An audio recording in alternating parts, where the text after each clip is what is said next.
रूस और यूक्रेन के बीच जंग शुरू हुए 6 महीने से ज्यादा का समय हो चुका है, लेकिन अभी तक ये जंग किसी भी नतीजे पर नहीं पहुंची है। इसी साल 24 फरवरी को यूक्रेन पर हमला करने वाले रूसी सैनिक यूक्रेन के अंदर तक घुस आए हैं। युद्ध क्षेत्र से हर रोज तबाही की तस्वीरें भी देखने को मिल रही हैं। इस बीच किसी भी परमाणु हादसे या हमले से निपटने के लिए अब यूरोपियन यूनियन एंटी रेडिएशन दवा यूक्रेन को भेज रहा है। ये इसलिए किया जा रहा है क्योंकि यूक्रेन का सबसे बड़ा न्यूक्लियर पावर प्लांट ज़पोरिज़िया रूसी सेना के कब्जे में है।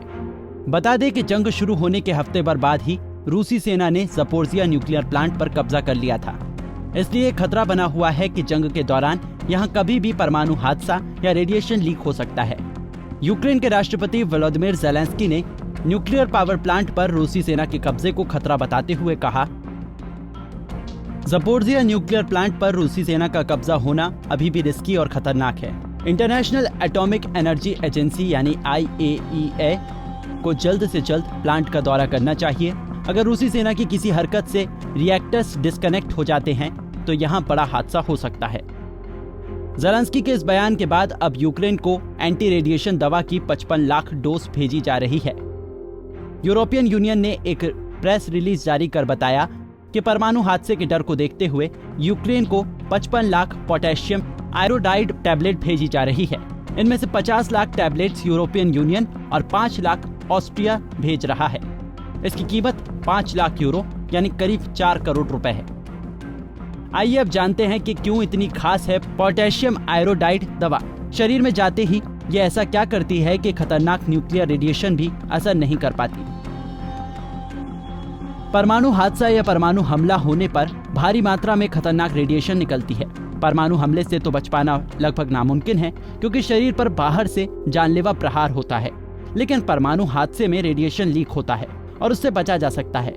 ये काम पोटेशियम आयोडाइड की टैबलेट करती है। पोटेशियम आयोडाइड दवा शरीर में रेडियो एक्टिव आयोडीन को जाने से रोकती है। ये दवा लेते ही थायराइड ग्रंथि ब्लॉक हो जाती है, जिससे रेडियो एक्टिव आयोडीन अंदर नहीं जा पाता। आयोडीन हमारे शरीर के लिए बहुत जरूरी होती है। यह आयोडीन थायराइड ग्रंथि में जमा होता है। जब न्यूक्लियर हादसे में रेडिएशन लीक होता है तो रेडियो एक्टिव आयोडीन निकलता है। रेडियो एक्टिव आयोडीन 2 तरह से शरीर के संपर्क में आ सकता है, पहला बाहरी और दूसरा आंतरिक।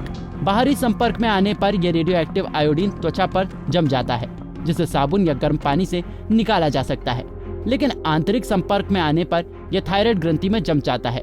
चूंकि थायराइड ग्रंथि बहुत सेंसिटिव होती है, इसलिए वो नॉन रेडियो एक्टिव आयोडीन और रेडियो एक्टिव आयोडीन को पहचान नहीं पाती, जिससे थायराइड कैंसर का खतरा बढ़ जाता है।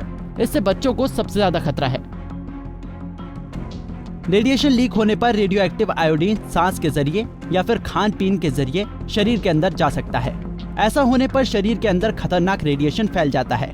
पोटेशियम आयोडाइड की ये दवा थायराइड ग्रंथि को ब्लॉक कर देती है, जिससे रेडियो एक्टिव आयोडीन शरीर में नहीं जा सकेगा और रेडिएशन के प्रभाव से बचा जा सकता है। आइए अब जान लेते हैं यूक्रेन के ज़पोरिज़िया न्यूक्लियर पावर प्लांट की कुछ खास बातें। ज़पोरिज़िया न्यूक्लियर पावर प्लांट को 1984 से 1995 के बीच बनाया गया था। ये प्लांट नाइपर नदी के पास बने एनरहॉर्दर शहर में स्थित है।